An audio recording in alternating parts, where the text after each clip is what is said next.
शक्ति के विद्युत कण जो व्यस्त विकल बिखरे हैं हो निरुपाय, समन्वय उसका करे समस्त, विजयनी मानवता हो जाए। कामायनी के श्रद्धा सर्ग में जयशंकर प्रसाद की ये पंक्तियां हमारे और आपके जीवन के लिए, और जो टीजीटी पीजीटी की तैयारी का जो अंतिम चरण इस समय चल रहा है, इसके लिए बहुत ही उपयोगी सिद्ध होंगी यदि आप अपने समस्त जो शक्ति का विद्युत कण है उनका समन्वय कर सकें, अपनी पूरी ऊर्जा, अपनी पूरी ताकत झोंक दें अपनी तैयारी के लिए। तो क्या कहा है जयशंकर प्रसाद जी ने, शक्ति के विद्युत कण जो व्यस्त विकल बिखरे हैं हो निरुपाय, समन्वय उनका करें समस्त, विजयनी मानवता हो जाए। तो आपको विजय प्राप्त हो, इसलिए जो इधर उधर बिखरे हैं ऊर्जा आपकी, वो पूरी तरह से केंद्रीभूत हो जानी चाहिए आपकी तैयारी के लिए। हम आपके लिए अभ्यास की जो श्रृंखला चल रही है उसका एक नया भाग लेकर के उपस्थित हैं। आशा करते हैं कि आपको निश्चित रूप से नए प्रश्न मिलेंगे और आप अपनी तैयारी को जांच सकेंगे, परख सकेंगे। तो सीधे आपको जोड़ते हैं। पहला प्रश्न है, सुजान चरित के रचयिता हैं सूदन, बोधा, घनानंद या मतिराम। आपने क्या पढ़ा है? सुजान चरित, बिल्कुल सूदन। जितने भी मुख्य कवि हैं वो चाहे रीति काल के हों, भक्ति काल के हों या फिर आधुनिक काल के, उनको अच्छे से आपको देखना है। तिलचट्टा नाटक में तिलचट्टा प्रतीक है, पीजीटी में प्रश्न पूछा गया है। तो तिलचट्टा किस बात का प्रतीक है? तिलचट्टा नाटक में तिलचट्टा किसका प्रतीक है? तो इसका उत्तर होगा यौन कुंठा का। फिर अब देखिए इसमें ऑप्शन में, यहां देखिए पहले में दिया है बोधा, घनानंद, मतिराम। तो घनानंद की रचनाएं आपने पढ़ा होगा, सुजान सागर है घनानंद की, इसी तरह से पदावली है, वियोग वेली है, सुजान हित प्रबंध है, प्रीति प्रवास है और सुजान सागर। तो ये घनानंद की रचनाएं हैं। बोधा की है विरह बारिश, इश्क नामा, और इसी तरह से मतिराम की है ललित ललाम, इसके साथ मतिराम सतसई, रसराज, अलंकार पंचासिका।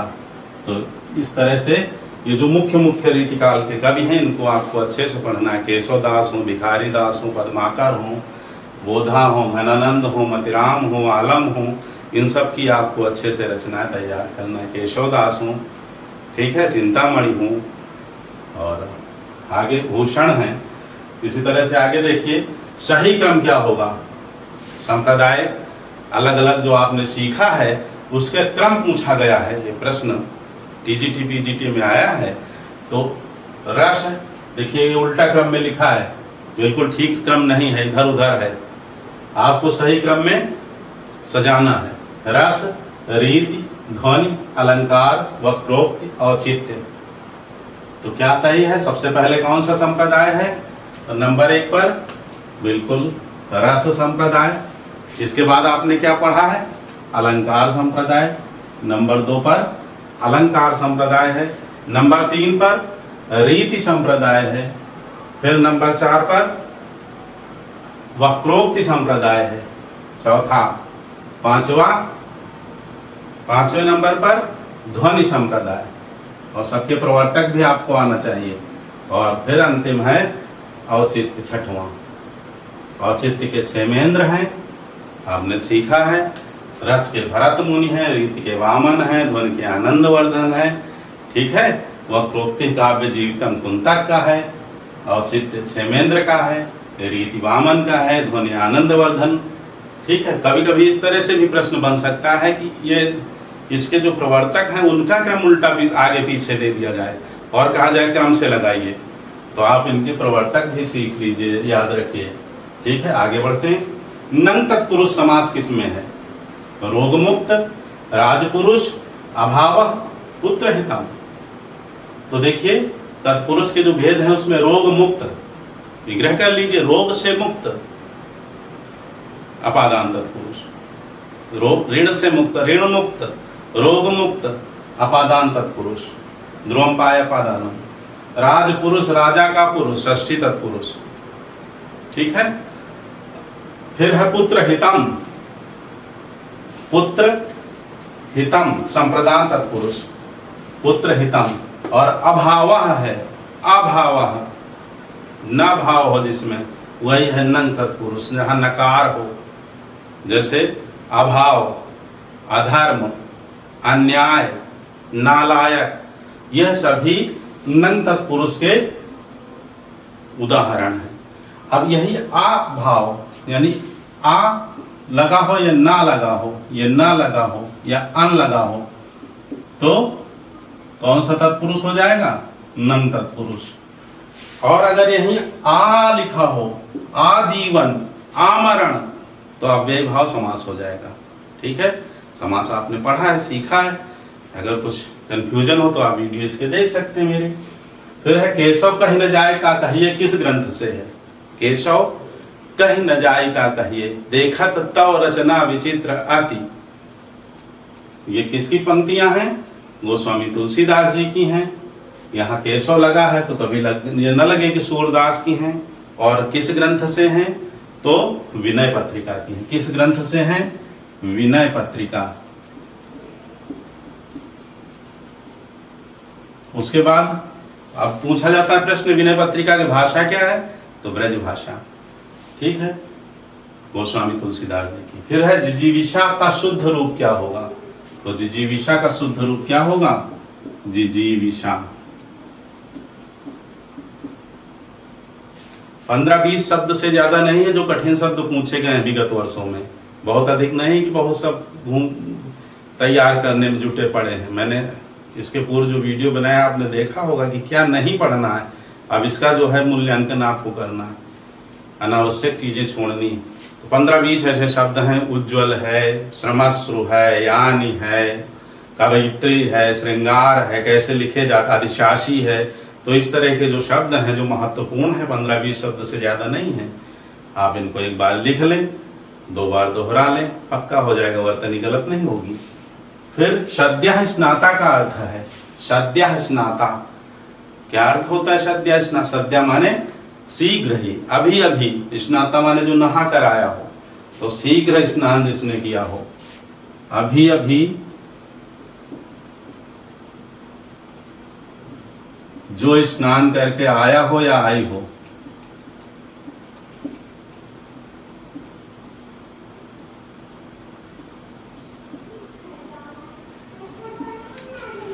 फिर राही मासूम रजा का उपन्यास है। देखिए, पुनर्नवा, नूतन ब्रह्मचारी, काला जल, आधा गांव। तो पुनर्नवा हजारी प्रसाद द्विवेदी का है, नूतन ब्रह्मचारी बालकृष्ण भट्ट का है, काला जल गुलशेर खां शानी का है। शानी पूछा गया है ये भी प्रश्न, काला जल किसका उपन्यास है? शानी, याद रखिए नाम। और आधा गांव डॉक्टर राही मासूम रजा का उपन्यास है। ठीक है, आगे बढ़ते हैं। भावुकः का संधि विच्छेद क्या होगा? भावुकः, तो भाव प्लस उकः। जैसे पावकः का होता है पावकः, पाव प्लस अकः क्या हो जाता है? पावकः। कौन सी संधि है? अयादि संधि। फिर आगे प्रश्न अगला है, हरियाणवी किस बोली किस अपभ्रंश की है? तो वो आपने इसका तैयारी की होगी। हरियाणवी का दूसरा नाम बांगरू भी है। तो हरियाणवी पूछा जाए या बांगरू पूछा जाए, किस अपभ्रंश की है? तो शौरसेनी अपभ्रंश। सूरसेन क्षेत्र, ये जो ब्रज क्षेत्र है, सूरसेन क्षेत्र के अंतर्गत जो बोली जाने वाली बोलियां थी, वह सभी शौरसेनी अपभ्रंश से निःसृत हुई। तो हरियाणवी यानी बांगरू किस बोली किस अपभ्रंश से है? शौरसेनी अपभ्रंश। क्या उत्तर होगा? शौरसेनी अपभ्रंश। अन्य बोलियां कौन सी हैं शौरसेनी अपभ्रंश की? तो खड़ी बोली है, जैसे कौरवी भी कहते हैं। दूसरी ब्रज भाषा है। तीसरी आगे कन्नौजी है और बुंदेली। तो कन्नौजी, बुंदेली, हरियाणवी, ब्रज भाषा और खड़ी बोली। ये शौर श्रेणी अपभ्रंश से निष्कृत है। फिर पंथ की प्रथम रचना है, सारे प्रश्न पूछे गए और आपके लिए नए भी। पंथ की प्रथम रचना है तो ग्रंथ गिरजे का घंटा। कौन सी है? गिरजे का घंटा। गिरजे का घंटा सन 1916 ईस्वी। इससे इन्होंने अपने काव्य जगत में प्रवेश किया। फिर पंथ की रचना नहीं है, ग्रंथि, वीणा, परिमल, पल्लव। क्या पढ़ा है आपने? जो प्रमुख मैंने कहा था, छायावाद के भी जो प्रमुख कवि हैं, सब पूरी रचनाएं याद होनी चाहिए, एक भी गलत ना होने पाए। तो पंथ की ग्रंथ भी है, वीणा भी है, पल्लव भी है, परिमल नहीं है। परिमल किसकी है? बिल्कुल ठीक, पंडित सूर्यकांत त्रिपाठी निराला की है। और भी इनकी अन्य रचनाएं याद होनी चाहिए आपको। आषाढ़ का एक दिन के रचनाकार कौन है? आषाढ़ का एक दिन, आधे अधूरे और लहरों के राजहंस, सबके रचनाकार कौन है? मोहन राकेश। मोहन राकेश। अगला है हिंदी शब्द भंडार में कितने प्रकार के शब्द हैं? और ऑप्शन में दे रहे हैं हम, आप बताइए। 2, 4, 6, 8। तो आपका उत्तर क्या होगा? 4 प्रकार की। कौन कौन?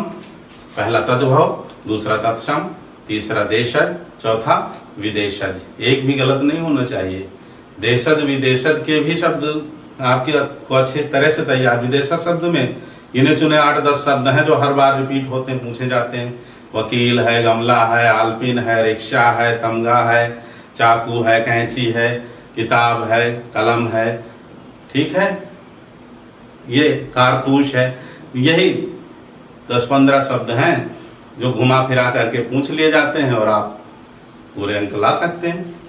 टीजीटी में तो इस बार 4 अंक का एक प्रश्न है, तो आपके 4 अंक पक्के हो जाएंगे। इस तरह छोटे छोटे टॉपिक आप मजबूत करते चलिए और अपनी तैयारी को मजबूती प्रदान कीजिए। रीतिकाल के मुख्य कवि कौन है? देखिए, नाम है खुसरो, अमीर खुसरो। विद्यापति के पहले से के हैं, आदिकाल के कवि हैं। फिर रहीम भक्तिकाल के हैं। पलटू दास भी भक्तिकाल के हैं, निर्गुण काव्य धारा के। फिर है मतिराम ये रीतिकाल के हैं। अभी आपने मतिराम की रचनाएं सुनी, देखी, तो मतिराम, ठीक है। मतिराम सतसई, ललित ललाम। आगे देखिए, अपभ्रंश भाषा का काल है। अपभ्रंश भाषा काल, भाषा और बोलियों के जो काल हैं, जो भाषा और बोलियों से संबंधित तैयारी पूरी होनी चाहिए। किस अपभ्रंश से कौन सी बोली निश्रित है, और अपभ्रंश भाषा का काल, प्राकृत का, पाली का, सारे काल आपको याद होने चाहिए। तो सबसे पहले वैदिक संस्कृत 1500 ईस्वी से 1000 ईस्वी तक, 1000 ईसा पूर्व तक, 1500 ईसा पूर्व से 1000 ईसा पूर्व तक वैदिक संस्कृत, 1000 ईसा पूर्व से 500 ईसा पूर्व तक लौकिक संस्कृत, 500 ईसा पूर्व से ईसवी सन तक पाली, ईसवी सन से 500 ईस्वी तक प्राकृत, और 500 ईस्वी से 1000 ईस्वी तक अपभ्रंश काल रहा। तो क्या उत्तर होगा? 500 ईस्वी सन और ईसा पूर्व, ध्यान रखिए, दोनों में कंफ्यूजन नहीं होना चाहिए। 1000 ईस्वी तक अपभ्रंश भाषा का काल रहा है। आगे बढ़ते, गुप्त की रचना नहीं है, भारत भारती, मैथिली शरण गुप्त की रचना है। फिर जयद्रथ वध, प्रेम पथिक, यशोधरा भी है, जयद्रथ वध भी है। तो आपका उत्तर क्या होगा? बिल्कुल ठीक, प्रेम पथिक। आगे देखिए, तत्सम शब्द है। तत्सम शब्द देखिए ध्यान से, घर, घड़ा, बेगम, गृह। तो घर का ही तत्सम गृह होता है। यही दोनों दिए हुए हैं और पीजीटी में पूछा गया प्रश्न है, तो इससे कठिन नहीं रहते हैं, आसान प्रश्न रहते हैं। हमारी हड़बड़ाहट, हमारी एक सीट पाने की जो प्रबल महत्वाकांक्षा, घबराहट अंदर की, यह गड़बड़ करा देती। और इसीलिए मैं फिर जोर दे करके कहता हूँ और नित्य कहता हूँ ये बात कि 2 सेट कम से कम आपको डेली हल करना है। पीजीटी की किताब से, शिल्पी से, और एक अभ्यास की जो आपने अलग से खरीदी, कम से कम 20 सेट उसमें हो, एक उससे। तो फिर कोई अंतर ना रह जाए कि आप घर में सेट कर रहे हैं या वहां जा करके कर रहे हैं। बिल्कुल एक सेट करने में कितना समय, मुश्किल 1 घंटा लगेगा। आप घर में करते होंगे, देखते होंगे। यहाँ भी 60 प्रश्न आप देखते हैं 30 मिनट में हो जाते हैं, 30-32 मिनट में। जबकि उसमें इतना डिफाइन भी करते हैं, वहाँ डिफाइन भी तो नहीं करना है आपको। तो इतना अभ्यास कीजिए, खूब आगे बढ़ते हैं। शब्द शक्ति का भेद नहीं है। शब्द शक्ति बहुत आसान, और ये पीजीटी में आया। आप आश्चर्य मानेंगे कि ऐसा प्रश्न बिल्कुल ऐसे ही आते हैं, आसान होते हैं। 10-12 प्रश्न कठिन रहते हैं बस, और उन्हीं में फाइनल हो जाता है। ठीक, तो शब्द शक्ति का भेद नहीं है। तो जिन्हें सफलता लेनी है उन्हें कठिन परिश्रम करना है। उन्हीं 10-12 प्रश्न जो सबके लिए कठिन हो, आपके लिए भी कठिन है। ठीक है, तो उसकी चर्चा फिर कभी करेंगे, उन्हें कैसे करना है। शब्द शक्ति का भेद नहीं। अभिधा लक्षणा व्यंजना श्रोता, अभिधा लक्षणा व्यंजना शब्द शक्ति के भेद हैं। तो यही श्रोता आपका डी आंसर हो जाएगा। फिर है बिन गोपाल बैरिन भई कुंजय। हाई स्कूल इंटर की पुस्तकों का भी मैंने पूर्व में कहा था आप अध्ययन करें, अब उसका टाइम नहीं है। अब आपने पढ़ा होगा, सीखा होगा, नहीं सीखा तो भी अभ्यास करते जाइए, सेट हल करते जाइए, उसी में आती जाएंगी महत्वपूर्ण पंक्तियां। तो बिन गोपाल बैरिन भई कुंजय, बिल्कुल सूरदास की पंक्ति है, भ्रमर गीत से ली गई है। और भ्रमर गीत श्रीमद् भागवत के 10वें स्कंद से लिया गया है। ठीक है, आगे मोको कहाँ ढूंढे बंदे मैं तो तेरे पास में। मोको कहाँ ढूंढे बंदे मैं तो तेरे पास में, किसकी पंक्ति है? कबीरदास की। किसकी है? कबीर की। केशव कही न जाए का कहिए, किसकी है? तुलसी की। आगे पुल्लिंग शब्द है, रात रात सांस मूर्खता मोती। फिर वही बात मैं दोहरा रहा हूं कि इनसे आप वाक्य बना लीजिए। रात बीत गई, रात कट गई, दुख की रात कट गई, रात बीत गई, तो क्या है? स्त्रीलिंग है। सांस फूलने लगी, सांस टूट गई, तो क्या है? स्त्रीलिंग है। मूर्खता, तुमसे मूर्खता कैसे हो गई? मैंने तो सपने में भी नहीं सोचा था कि तुमसे ऐसी मूर्खता होगी, हो गई, स्त्रीलिंग है। मोती बिखर गए, मोती टूट गया, तो मोती शब्द, इसी तरह से दही शब्द पुल्लिंग। तो ऐसे ही आप छांट लेंगे। दृग ऊर्जत टूटत कुटुम जुरत चतुरचित प्रीति, गांठ परत दुर्जन ये दई नहीं हरीति। तो इसमें अलंकार है, पूछ रहा है ये अलंकार कौन सा है? दृग ऊर्जत टूटत कुटुम जुरत चतुरचित प्रीति, गांठ परत दुर्जन ये दई नहीं हरीति। इसमें कौन सा अलंकार है?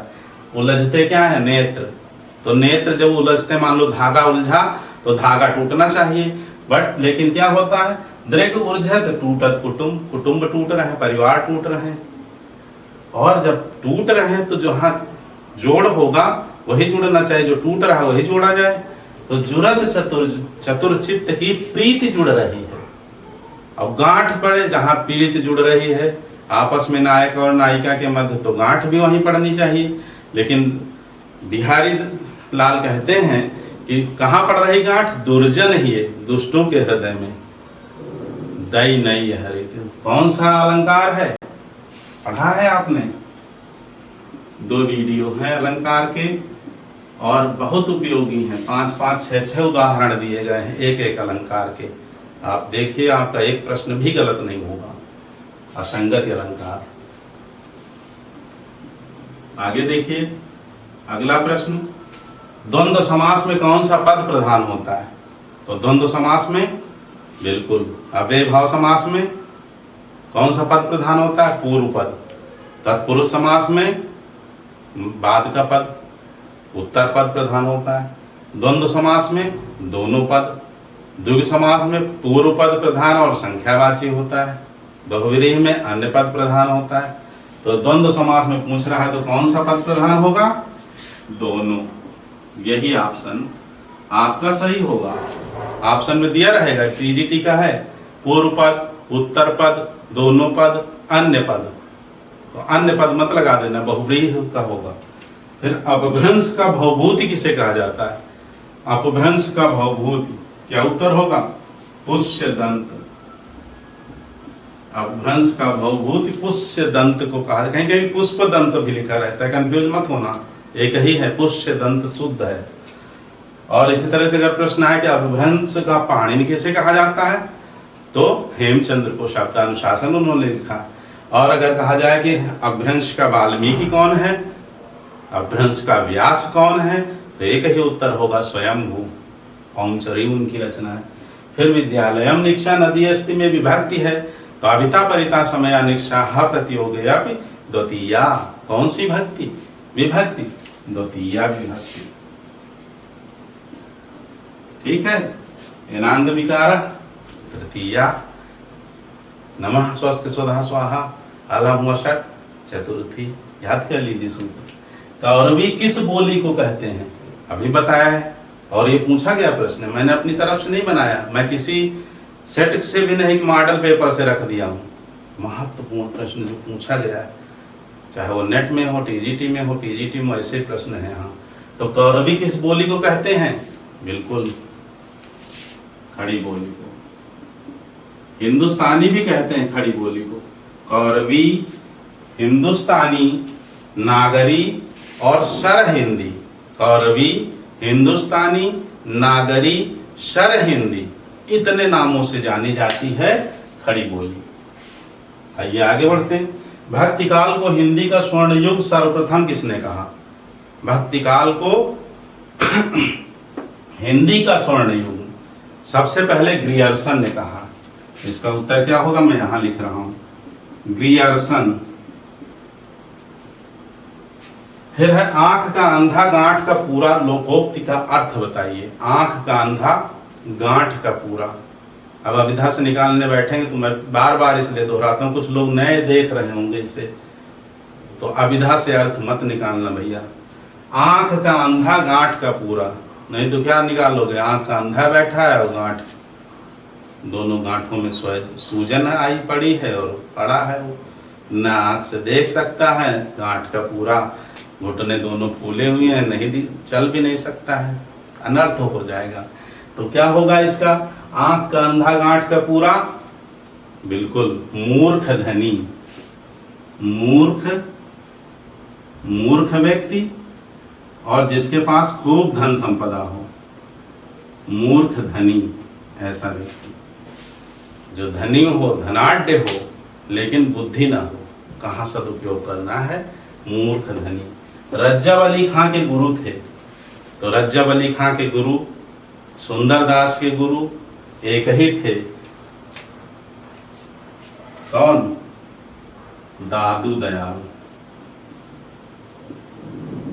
रज्जब अली खां, सुंदरदास, प्रागदास और जन गोपाल तथा जगजीवन नाम, इतने लोगों के गुरु कौन थे?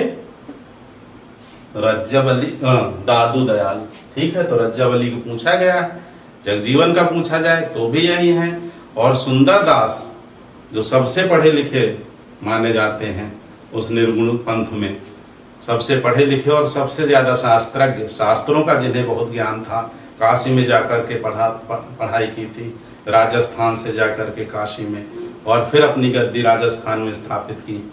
ऐसे सुंदरदास के गुरु भी दादू दयाल। ठीक है, तो 30 प्रश्न हुए, कुछ और अभी 30 प्रश्न देखेंगे। ये देखिए, अगला प्रश्न देखते हैं। दूहा या दोहा मूलतः किस भाषा का छंद है?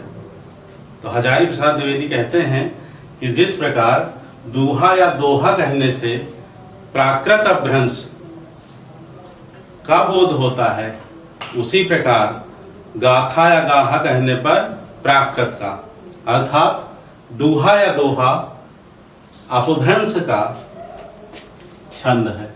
किसका? अपभ्रंश। और अगर गाहा या गाथा लिखा हो तो आप क्या उत्तर लिखेंगे? प्राकृत। किस उपन्यास को स्त्री लेखन का प्रस्थान बिंदु माना जाता है? तो वह उपन्यास है मित्रों मरजानी। मित्रों मरजानी और कृष्णा सोबती का यह उपन्यास है। फिर अन्वय का संधि विच्छेद होगा, तो अन्वय का संधि विच्छेद क्या होगा? अनु प्लस आय। कौन सी संधि है? यण संधि। इसी तरह से अन्वेषण अगर है तो अनु प्लस एषण, अन्वेषण। यद्यपि है तो यदि प्लस अपि। फिर है कवित्त रत्नाकर के रचनाकार कौन है? तो कवित्त रत्नाकर के रचनाकार भिखारी दास हैं, भिखारी दास। अगला प्रश्न है लल्लू लाल की रचना नहीं है। सिंहासन बत्तीसी, बेताल पसीची, सुख सागर, लाल चंद्रिका, प्रेम सागर। ये ऑप्शन अगर आपके समक्ष हैं तो उत्तर क्या आप लिखेंगे? सुख सागर, क्योंकि सुख सागर मुंशी सदा सुखलाल की रचना है।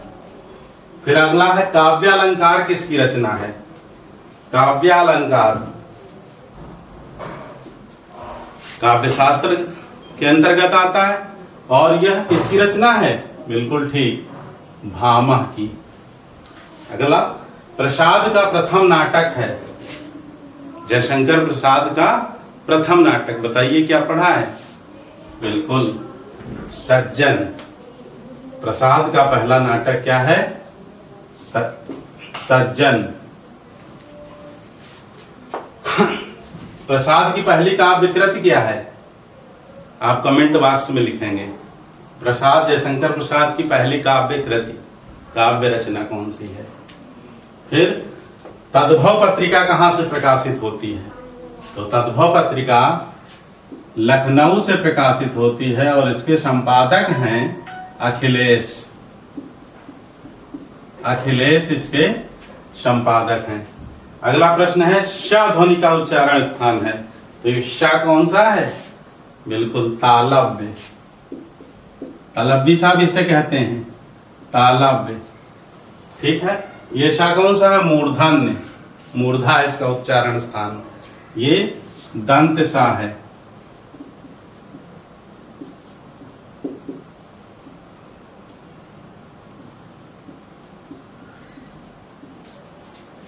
अगला प्रश्न है शेष यात्रा की लेखिका है।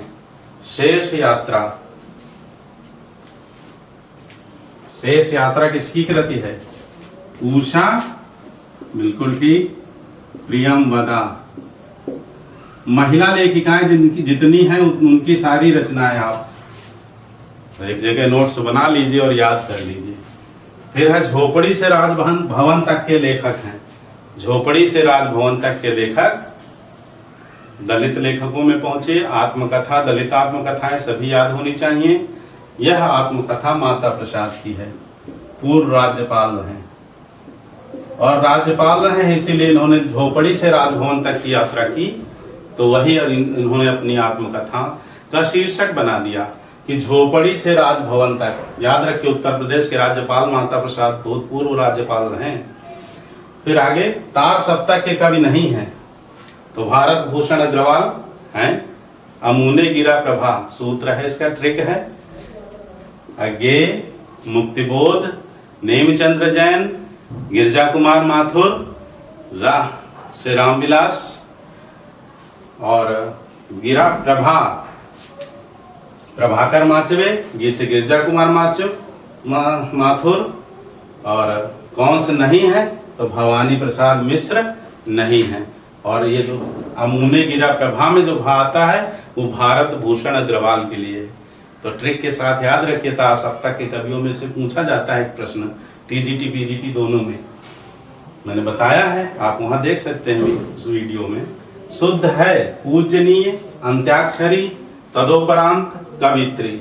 इन चार में से एक केवल सही है, बाकी तीन गलत हैं। तो पहला देखिए क्या होगा शुद्ध इसका?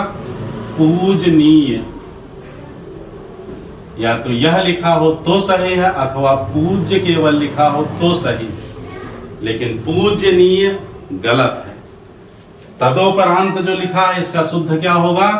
तदुपरांत, यह शुद्ध होगा। कवित्री का शुद्ध क्या होगा? यह शुद्ध होगा।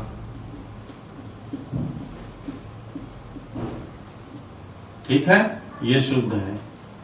तो इसमें 4 में से कौन सा सही लिखा है? अंत्याक्षरी। वर्तनी का गलत नहीं होना चाहिए। अच्छे से तैयारी कीजिए।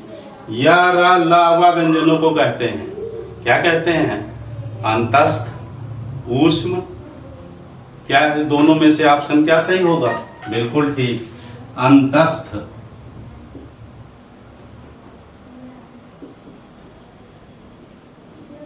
फिर है रस गंगाधर के रचयिता हैं।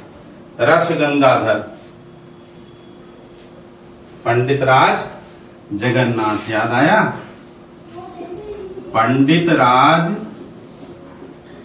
जगन्नाथ। अगला प्रश्न देखिए, नाक, भौं, पेट, दांत, मूछ आदि निबंधों के लेखक हैं।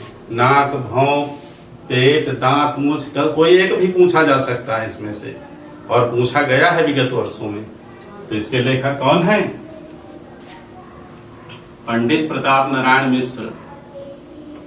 प्रताप नारायण मिश्र। ठीक है, यहां लिखे दे रहे हैं प्रताप नारायण मिश्र।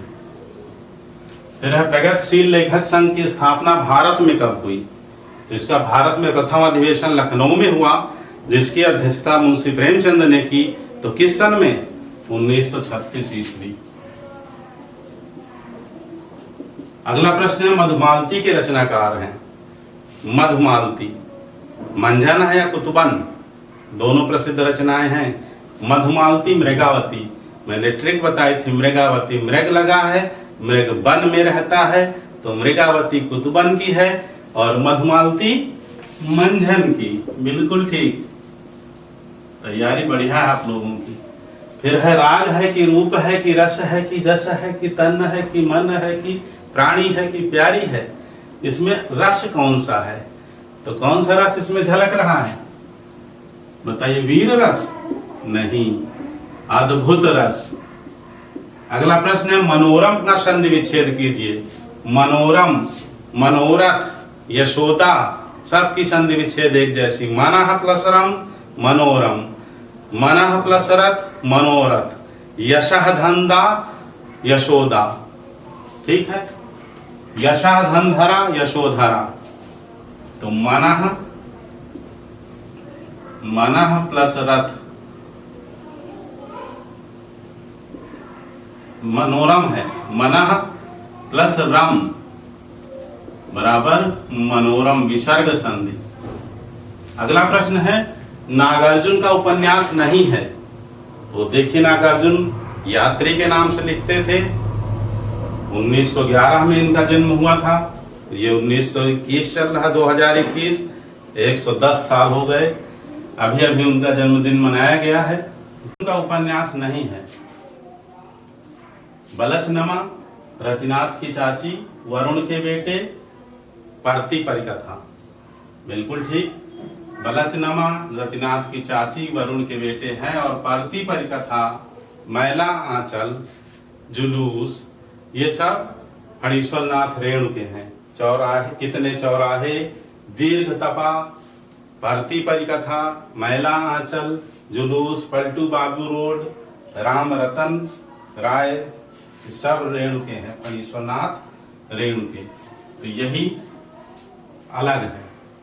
महादेवी वर्मा का प्रथम काव्य संकलन है। तो महादेवी वर्मा का प्रथम काव्य संकलन निहार है। निहार। फिर अवधि का निजी छंद है। अवधि का निजी छंद कौन सा कहलाता है? बरवय। ठीक है, अवधि का निजी छंद बरवय है। बरवय रामायण गोस्वामी तुलसीदास जी ने लिखी है। तो बरवय अवधि का निजी छंद है। फूल नहीं रंग बोलते हैं के रचनाकार कौन है? फूल नहीं रंग बोलते हैं, केदारनाथ अग्रवाल।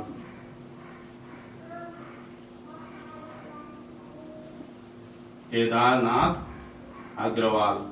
और इनकी अन्य रचनाएं हैं, युग की गंगा, नींद के बादल, आग का आईना, समय समय पर, तथा अपूर्वा, अपूर्वा पर साहित्य अकादमी पुरस्कार मिला है।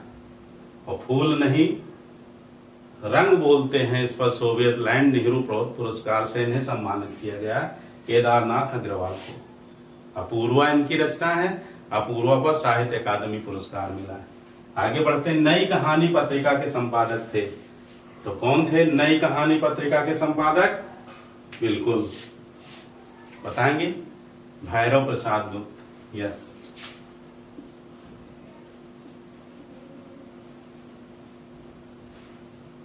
अगला प्रश्न है, जिस पर अनुग्रह किया गया हो और इससे आपकी वर्तनी भी मजबूत होगी।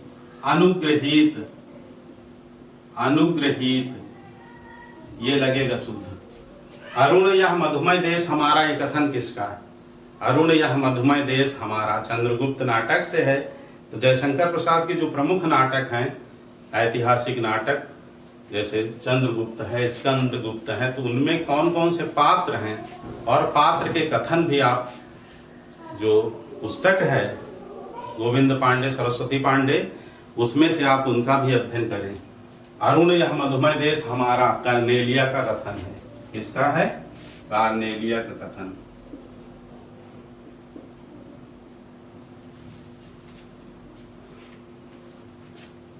कार्नेलिया है। फिर है, पाप और पुण्य के चिरंतन नैतिक प्रश्न को किस उपन्यास में उद्घाटित किया गया है?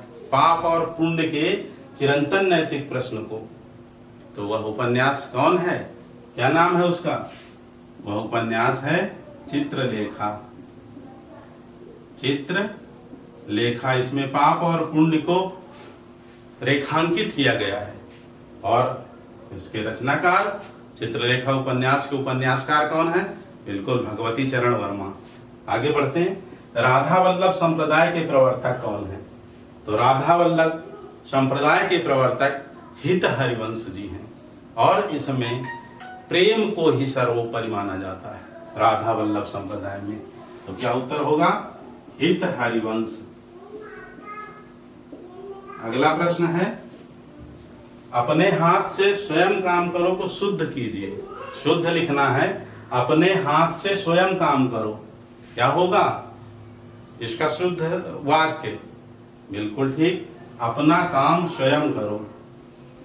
अपना काम स्वयं करो। तो इस तरह से 60 प्रश्नों का यह संकलन रहा। हम आशा करते हैं आपको अच्छा लगा होगा, आपने कुछ सीखा होगा। पढ़ते रहिए और अभ्यास करते रहिए, व्यस्त रहिए।